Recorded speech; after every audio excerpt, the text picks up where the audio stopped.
can't be entirely sure, but before I had filmmaking, I don't know if I was ever sure of where I would go or what I would do. I don't think I ever felt like I mattered or that I was going anywhere worthwhile. I felt like everything I was doing was a waste of time, really. And everything, I mean, I tried music, and I tried writing. I knew there was something creative there that I wanted to get out, but nothing would work. And there was just this point in my life where I couldn't take it anymore, and the floodgates had sort of filled to the point where I had no choice but to start making films.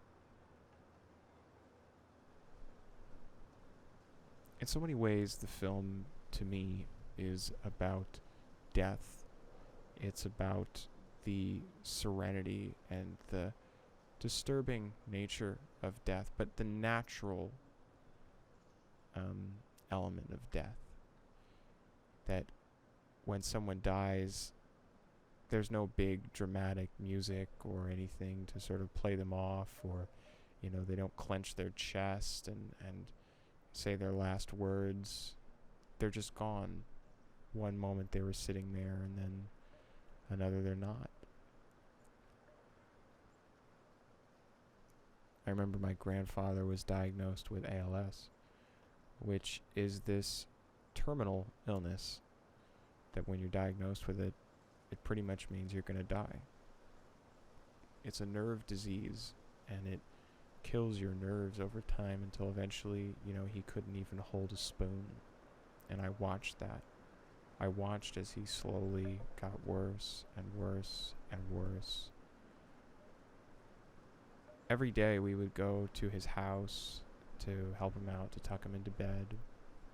It'd be around 10 o'clock at night, and we did this for several months, really.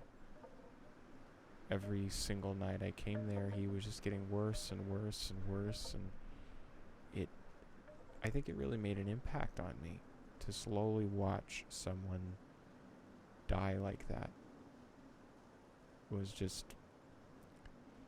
It was heartbreaking, but I think it is, in a way, the fuel for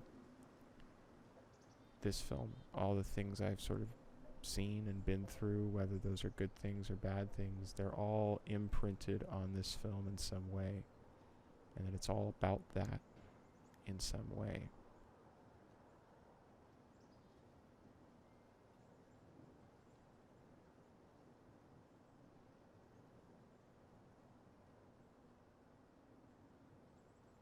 I think the idea of not having any music in the film is inherently disturbing to us, because as audience members, we crave that comfort, that idea that this isn't real, that when someone dies, there's a string quartet that comes in and plays them off as they clench their chest and speak their last words to you. And in Duplicitous, death is quiet.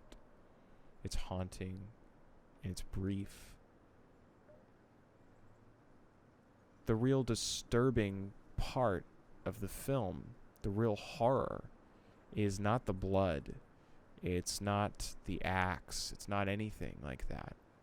The real horror is that to nature, to all of the animals in the woods and everything like that, death is meaningless. When a deer dies in the woods, that deer that grew up with it doesn't start crying. It doesn't go and kneel over it and have a little vigil or a moment of remembrance. It just goes on with its life. It probably doesn't even know it happened. And that's the real horror of it. It's a horror, I think, that we all deal with. The idea the fruitless effort to find meaning where there is none, to find some sort of closure to what really can't be closed. When you lose someone in your life, you lose a part of yourself because that person has made an imprint on you.